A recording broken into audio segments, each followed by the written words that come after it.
Hello, नमस्कार दोस्तों।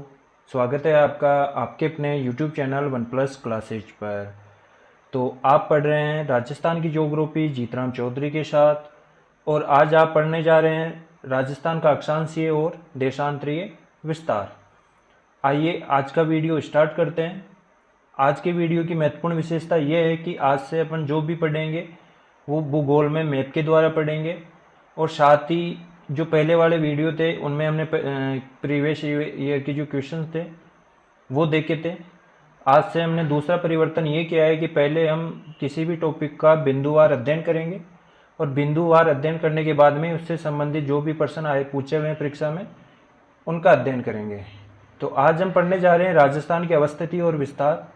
इसमें अवस्थिति और विस्तार पढ़ने से पहले थोड़ा सा हम ये देख लेते हैं कि अक्षांश और देशांतर क्या होते हैं, क्योंकि इनके बिना समझ में नहीं आएगा।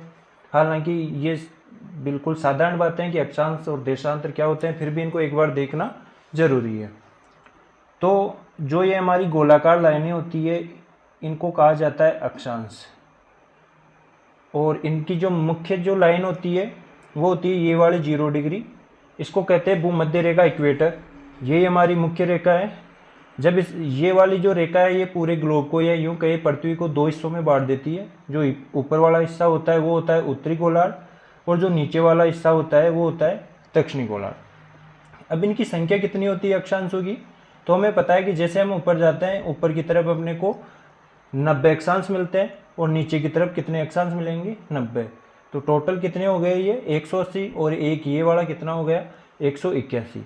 लेकिन जो ध्यान रखने योग्य बात है वो ये है कि जो ऊपर वाले होते हैं टॉप वाले, ये एक बिंदु की तरह होते हैं, एक पूरा वर्त नहीं बनता है। यहाँ पर आप देख सकते हो इधर वाले में, तो इनको गिनते नहीं, इसलिए 89 ऊपर की तरफ गिना जाएगा और 89 नीचे, और एक ये जो मुख्य हैं ये। तो इस तरह से कुल अक्षांश कितने हो गए, अगर पूछा जाए कि कुल अक्षांश कितने हैं और अक्षांश कैसे होते हैं वर्तों में, तो ये अपने को ध्यान में रखना है 179 टोटल क्या होते हैं अक्षांश होते हैं। और इनमें भी मुख्य कौन सा होगा, मुख्य ये 0 डिग्री। और दूसरा वाला कौन सा है, हालांकि सब जानते हैं कि ऊपर कौन सी रेखा होती है, कर्क रेखा, और नीचे मकर रेखा। कर्क रेखा कितनी होगी, ऊपर की तरफ होगा जो भी अक्षांश, उसके साथ में हम उत्तरी शब्द प्रयोग में लेंगे, और जो नीचे अक्षांश होंगे उनके लिए हम कौन सा शब्द लेंगे, दक्षिणी। ठीक है, ये तो बात हुई अक्षांशों की। हालांकि अक्षांश और देशांतर पढ़ते हैं तो इनके लिए पूरा एक सेपरेट वीडियो चाहिए। और बात आती है देशांतरों की, जो ऊपर से नीचे लाइनें होती है इनको देशांतर कहते हैं, और ये संख्या में कितने होते हैं, कुल 360 होते हैं, और ये अर्धवर्तों में होते हैं, जबकि ये जो अक्षांश होते हैं ये पूर्णवर्तों में होते हैं। आप देख सकते हो ये इस तरह से, ये ऊपर वाला जो कौन सा नॉर्थ पोल है इससे स्टार्ट होकर यहाँ साउथ पोल पर आकर ये रुक जाते हैं देशांतर। इनकी लंबाई की बात करें कि दो देशांतरों के बीच में कितनी दूरी होती है, या दो अक्षांशों के बीच में कितनी दूरी होती है। पहले अक्षांशों की बात करते हैं। यहाँ पर बात करते हैं ये वाला अक्षांश, क्योंकि 0 डिग्री उत्तरी अक्षांश और 1 डिग्री उत्तरी अक्षांश। ऊपर जाएंगे तो इनको उत्तरी अक्षांश बोलेंगे, और नीचे जाएंगे तो दक्षिणी अक्षांश बोलेंगे।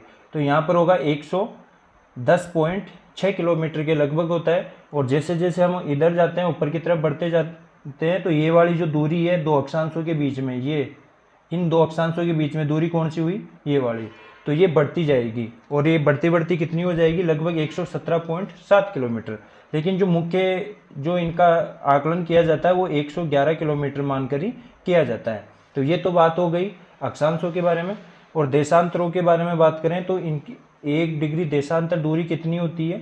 अब देशांतर दूरी से मतलब है, यहाँ गौर से देखिए, ये जो इन दो देशांतरों के बीच की दूरी है इसको देशांतरीय दूरी कहते हैं। और ये कितनी होती है, लगभग ये होगी लगभग 111 किलोमीटर, और आगे पॉइंटों में देखा जाए तो 321, तो 111.321 किलोमीटर ये दूरी होती है। हालांकि अभी इनके बारे में हम बात नहीं कर रहे हैं। तो ये थी अक्षांश और देशांतर। बस ध्यान रखने वाली बात ये है कि इसके ऊपर हम ऊपर जाएंगे तो ये सारे उत्तरी अक्षांश होंगे, और अपने जो भारत और राजस्थान की स्थिति कौन सी है, यहाँ पर कौन से अक्षांश में, उत्तरी अक्षांश में। और देशांतर की बात करें तो मुख्य देशांतर कौन सा होगा, ये ऊपर से नीचे 0 डिग्री देशांतर, जो ये भी क्या करेगा, पृथ्वी को दो भागों में बांट देगा, एक तो पूर्वी हिस्सा पूर्वी गोलार्ध और एक पश्चिमी हिस्सा। तो जब हम इधर राजस्थान की बात करते हैं या भारत की बात करते हैं तो ये कौन से हिस्से में, इसके पूर्वी हिस्से में है। तो जब भी इसका विस्तार पढ़ेंगे राजस्थान का, तो उसके लिए शब्द कौन सा काम में लेंगे हम? पूर्वी देशांतर से पूर्वी देशांतर। और जब अक्षांशों के बारे में बात करेंगे तो कौन सा शब्द काम में लेंगे? उत्तरी अक्षांश से इतने अक्षांश से लेकर इतने उत्तरी अक्षांश पर। तो इसमें कंफ्यूज नहीं होना है। तो आइए आज का हमारा पहला प्रश्न देखते हैं कि राजस्थान का अक्षांशीय और देशांतरीय विस्तार क्रमशः कितना है। बिल्कुल साधारण प्रश्न है। जब भी हम कोई भूगोल की किताब खोलते हैं राजस्थान की, सबसे पहले ये वाली लाइन आती है और ये सबको याद भी होगा। तो आप यहाँ देख सकते हो, यहाँ पर कितना है, लगभग ये वाली जो लाइन है ये 23 डिग्री है, 23 डिग्री उत्तरी अक्षांश। अभी हमने बात की थी ग्लोब पर कि राजस्थान की स्थिति ग्लोब में क्या है, यहाँ पर है। तो इधर कौन सा अक्षांश आएगा? उत्तरी अक्षांश। तो ये 23 डिग्री उत्तरी अक्षांश से शुरू होकर कहाँ पर खत्म हो रहा है? ये यहाँ पर 30 डिग्री उत्तरी अक्षांश है। तो इसका जो नीचे वाला हिस्सा है, दक्षिणी हिस्सा, ये 30 डिग्री और कितना है? 3 मिनट। और ऊपर वाला कितना है? नीचे वाला कितना है? 23 डिग्री 3 मिनट। और ऊपर वाला कितना है? 30 डिग्री 12 मिनट। डिग्री के बाद में जो गिना जाता है वो मिनट में गिना जाता है। और 1 डिग्री में कितना मिनट गिनते हैं हम? 60 मिनट गिनते हैं। तो ये तो बात हुई इसके उत्तरी अक्षांश की या अक्षांशीय विस्तार की। अब बात करते हैं इसका देशांतरीय विस्तार, ये वाला। तो देशांतर कौन सा है? अभी हमने बात की थी, जो खड़ी लाइनें होती है वो देशांतर होती है और जो आडी लाइनें होती है वो अक्षांश से ये रेखाएं होती है। तो सबसे पहले इधर वाले की बात करते हैं। तो ये कितना है? ये हमारा 59.69 डिग्री और कितना मिनट है? 30 मिनट से लेकर शुरू होकर कहाँ पर खत्म हो रहा है? ये देखो यहाँ पर धौलपुर का अंतिम हिस्सा यहाँ पर है, लगभग 78 डिग्री और 17 मिनट पूर्वी देशांतर। तो इसका पूर्वी वो देशांतरीय विस्तार क्या हो गया? 69 डिग्री 30 मिनट पूर्वी देशांतर से 78 डिग्री 17 मिनट पूर्वी देशांतर। जी हाँ, जब देशांतरीय विस्तार बात करेंगे तो हमें पता है कि राजस्थान पूर्वी गोलार्ध में है, तो दोनों के साथ में पूर्वी देशांतर वाला शब्द काम में आएगा। और जब अक्षांश की बात करेंगे तो कौन सा शब्द लेंगे? उत्तरी अक्षांश से इस उत्तरी अक्षांश, यानी 23 डिग्री उत्तरी अक्षांश से 30 डिग्री उत्तरी अक्षांश। तो ये तो बात हुई किसकी? अक्षांशीय विस्तार की। आप इनको नोट करते जाइएगा साथ के साथ। अगला जो हमारा प्रश्न है कि राजस्थान के अक्षांशीय और देशांतरीय विस्तार में क्रमशः अंतर कितना है। अब जो पहले प्रश्न पूछा जाता था वो अक्षांशीय और देशांतरीय विस्तार से संबंधित पूछा जाता, ये इससे जस्ट एक लेवल आगे का प्रश्न है कि इनका अंतर कितना है। तो अभी हमने देखा कि जो अक्षांशीय विस्तार है उसका अंतर देख लेते हैं। कहाँ से शुरू हो रहा है वो? 23-3 से। और कहाँ खत्म हो रहा है? 30-12 पर। तो जब इसको अपन सरल करेंगे तो कितना आएगा हमारे पास? 12 में से 3 गए तो ये 9 मिनट तो ये आ गए, और 30 में से 23 माइनस करेंगे तो 60 डिग्री। यानी इसका अक्षांशीय अंतर कितना हो गया? 60 डिग्री 9 मिनट। इसी तरह इसका देशांतरीय अंतर देखेंगे तो वो जो अभी हमने बात की, इसका जो 78-17 और जो इसका न्यूनतम था वो कितना था? 69-30।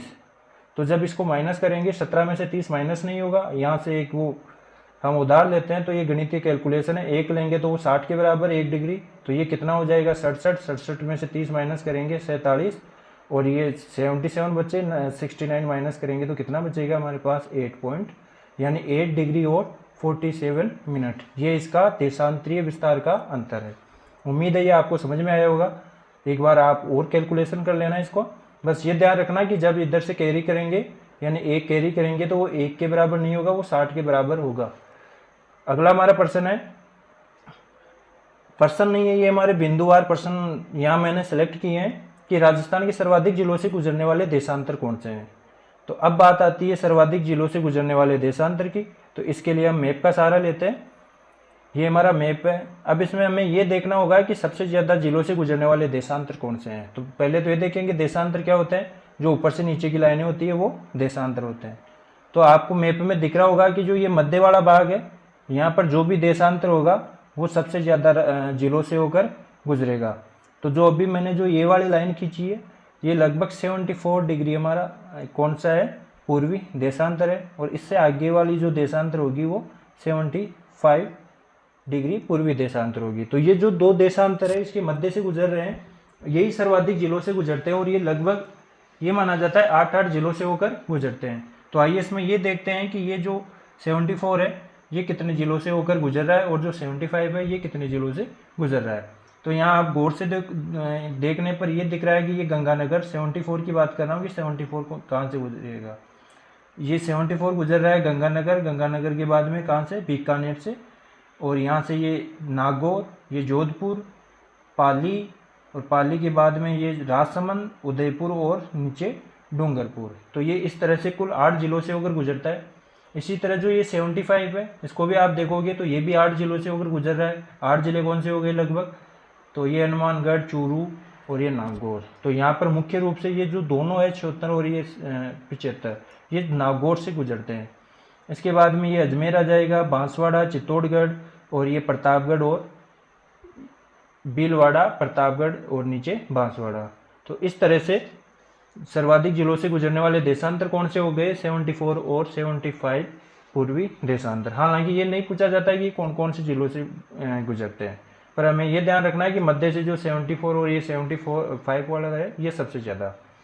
अगला हमारा प्रश्न है, राजस्थान की उत्तर पूर्व से दक्षिण पश्चिम की लंबाई कितनी है। हम पढ़ रहे हैं स्थिति और विस्तार, तो विस्तार में हमने अक्षांशीय और देशांतरीय विस्तार देखा। अब हम ये देखेंगे कि इनकी लंबाई कितनी है। तो हमने ये पढ़ा है, ये उत्तर से दक्षिण लंबाई कितनी हो गई, उत्तर से दक्षिण सभी जानते हो कितनी होती है, 826 किलोमीटर, और ये चौड़ाई कितनी होती है, 869 किलोमीटर। ये तो हमें पता है, हालांकि ऐसा प्रश्न अब नहीं पूछा जाता है। और इनमें अंतर कितना है, 43 किलोमीटर का। लेकिन यहाँ पर कौन सी लंबाई पूछ रहे हैं, ये यहाँ पर ये बात हो रही है इसके विस्तार की, यानी विकर्णों की बात हो रही है। तो आइए देखते हैं कौन से विकर्ण। ये अभी हमने बात की, ये 869 और ये वाला कितना है, 826। लेकिन ये इस वाली दूरी की बात कर रहा है। ये कौन सा हो गया, ये वाला हिस्सा हो गया उत्तर नॉर्थ, और ये हो गया इसका वेस्ट वाला यानी पश्चिम वाला। तो यहाँ पर बात हो रही है, अच्छा ये उत्तर पूर्व से दक्षिण पश्चिम के बारे में पूछ रहा है। तो ये वाली दूरी तो हो गई 850 किलोमीटर, और इस प्रश्न में जो ये पूछ रहा है ये उत्तर पूर्व से दक्षिण पश्चिम यानी ये वाली पूछ रहा है। और ये वाली कितनी होती है, 784 किलोमीटर। तो हमें ये ध्यान रखना है कि जो ये उत्तर पूर्व से दक्षिण पश्चिम वाली जो दूरी है वो 784 किलोमीटर होगी, और जो ये उत्तर पश्चिम से दक्षिण पूर्व वाली जो ये मैंने दूरी बताई वो कितनी होगी, 850 किलोमीटर। ये वाला प्रश्न आ गया, उत्तर कौन सी दूरी की बात कर रहे हैं, इस वाली दूरी की बात कर रहे हैं। तो ये भी हमने बात की कितनी होती है, 850 किलोमीटर। और ये वाली दूरी कितनी होती है, 784 किलोमीटर। और ये ऊपर से नीचे वाली दूरी कितनी होती है, 826 किलोमीटर। और ये कितनी होती है चौड़ाई, 869 किलोमीटर। ये हमें ध्यान रखना है। अगला हमारा प्रश्न है, राजस्थान के सर्वाधिक जिलों से गुजरने वाला अक्षांश कौन सा है। तो इसमें देखने पर जो ये वाला अक्षांश है यहाँ पर 25 डिग्री उत्तरी अक्षांश, ये सबसे ज़्यादा जिलों से होकर गुजरता है। और यहाँ पर इस वाली लाइन में जिले पड़ते हैं लगभग 10 जिले। तो हमें ये ध्यान रखना है कि जो 25 डिग्री उत्तरी अक्षांश है ये सर्वाधिक जिलों से, और कितने जिले, 10 जिलों से होकर गुजरता है। अगला हमारा प्रश्न है, राजस्थान का मध्यवर्ती अक्षांश कौन से जिलों से होकर गुजरता है। अब मध्यवर्ती अक्षांश कौन सा होगा, पहले तो यहाँ पर देखो इसी प्रश्न में 2 प्रश्न बन रहे हैं कि मध्यवर्ती अक्षांश कौन सा होगा। हमने इसका विस्तार पढ़ा कहाँ से, 23 से 30 तक। तो इनके बीच में कौन सा आएगा, इनके बीच में आता है 27 डिग्री उत्तरी अक्षांश।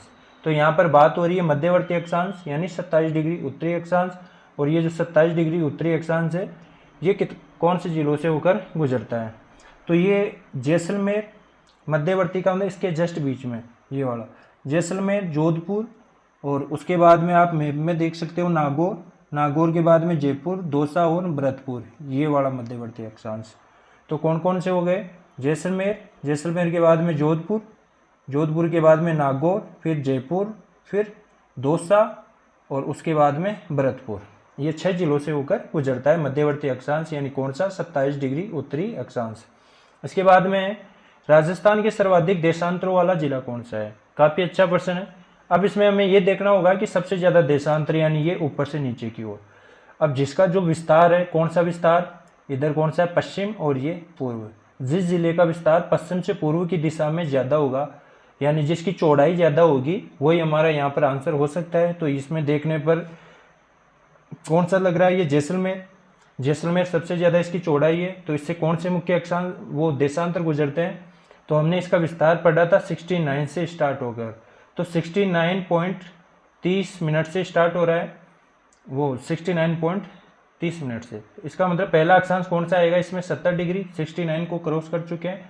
अगला आएगा 71 डिग्री और उसके बाद में 72 डिग्री, यानी 70 डिग्री, 71 डिग्री और 72 डिग्री पूर्वी देशांतर कौन से जिले से होकर गुजरते हैं? जैसलमेर। तो सर्वाधिक देशांतर वाला जिला कौन सा हो गया? जैसलमेर। और वो देशांतर कौन से हो गए? 70, 71 और 72 पूर्वी देशांतर।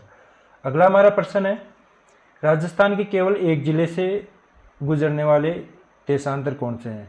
तो राजस्थान के एक जिले से होकर गुजरने वाले देशांतर इस पहले वाले प्रश्न में हम देख लेते हैं कि किसकी बात हो।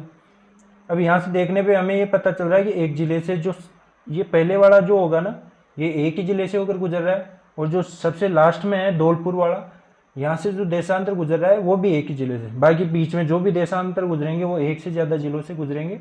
तो ये एक तथ्यात्मक क्वेश्चन नहीं है, ये थोड़ा सा दिमाग लगाने वाला, लॉजिक वाला प्रश्न है। तो यहाँ पर कौन सा था सबसे पहले? 69 नहीं था, 69 खत्म होकर 69 पॉइंट, इसका मतलब आगे वाले की बात हो रही है। तो पहला वाला कौन सा हो गया? 70 डिग्री। और जो सबसे लास्ट में कौन सा है? 78। ये पूरा किस में से जा रहा है? धौलपुर में से। तो 70 और ये 78 कहाँ से होकर गुजरते हैं? एक एक जिलों से होकर गुजरते हैं। अगला हमारा प्रश्न है, ये प्रश्न हो चुका है, कौन से थे ये?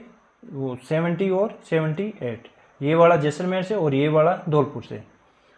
अब जो हमने विस्तार पढ़ा उसके जो लास्ट वाले कॉर्नर वाले पॉइंट थे उनके बारे में ये पूछ रहा है कि राजस्थान का उत्तरतम, दक्षिणतम, पूर्वतम और पश्चिमतम बिंदु या स्थान कौन से हैं। इसको भी मैप पर देखते हैं।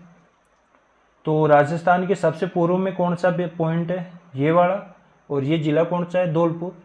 सबसे पश्चिम में कौन सा है? ये जैसलमेर। तो यहाँ पर ये इसके जो पश्चिम की दिशा में लास्ट पॉइंट है ये कौन सा है, यही पूछा जा रहा है। तो हालांकि ये बेसिक सा प्रश्न है, सबको पता होगा, फिर भी एक बार बात कर लेते हैं। जैसलमेर की बात करें तो यहाँ पर कौन सा स्थान आता है? कटरा, ये सबको पता है।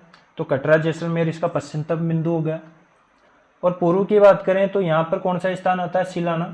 तो सिलाना जोधपुर, ये इसका पूर्वतम बिंदु हो गया। उत्तरतम बिंदु की बात करें तो कौन सा होगा?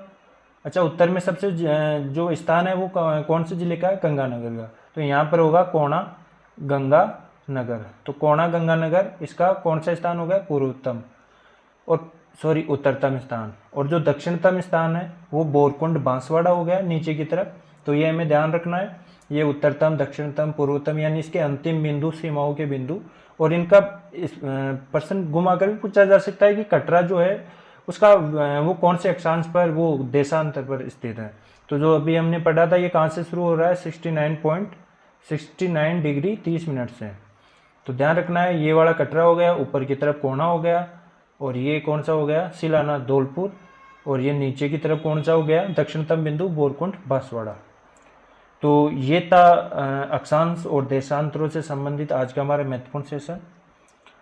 उम्मीद है आज का वीडियो आपको ज़रूर पसंद आया होगा, क्योंकि आज के वीडियो में हमने जो दो महत्वपूर्ण बदलाव किए थे, कौन सा? एक तो मैप के द्वारा पढ़ाना और दूसरा ये कि बिंदुवार पढ़ना। हमने बिंदुवार और मैप के द्वारा अक्षांशीय और देशांतरीय स्थिति के बारे में जाना। अगले वीडियो में हम इससे संबंधित कुछ प्रश्नों की बात करेंगे, और उसके बाद में जो हमारा अगला वीडियो होगा वो होगा इनकी सीमाओं से संबंधित, कि कौन से ज़िले कितनी सीमा बनाते हैं, इनकी सीमावर्ती ज़िले कौन से हैं, अंतर्वर्ती ज़िले कौन से हैं। तो अगला भी हमारा बहुत महत्वपूर्ण सेशन रहने वाला है। उम्मीद है आपको ये वीडियो ज़रूर पसंद आया होगा, और हमारी आपसे एक गुजारिश है कि आप वीडियो को ज़्यादा से ज़्यादा शेयर कीजिएगा। और अभी हम चैनल पर नए हैं तो हमारे सब्सक्राइबर भी बहुत कम हैं, तो आप इसमें भी थोड़ा सहयोग कीजिए चैनल को सब्सक्राइब करवाने में, शेयर करने में। उम्मीद है आप हमारी ये जो आशा है आपसे जो होप है इसको आप ज़रूर पूरा करोगे। इसी आशा के साथ मैं जे आर चौधरी आपसे विदा लेता हूँ। बहुत जल्द इसके अगले सेशन में आपसे फिर मुलाकात होगी। तब तक के लिए धन्यवाद।